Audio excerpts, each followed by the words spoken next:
Băi, dacă o să găsească și nu știți ceva frumos în Joangic, lăsați-i să scrie cum știe el.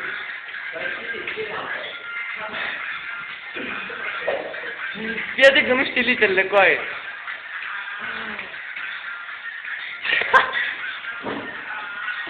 Prietene, nu există L, mă, există L și M.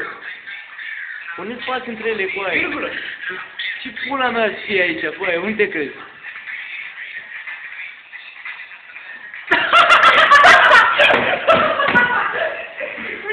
Dă-te puțin, mă, Marcelino! De ce nu le-a aici? Că vrei să-mi dai pe sus.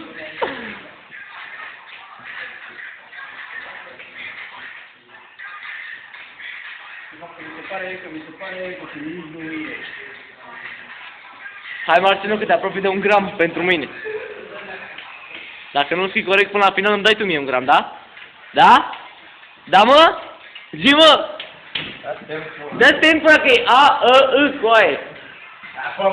Ce prostie! Ia uite să filmăm cine ai scris tu, coaie. Hai, nu te pula mea de aici!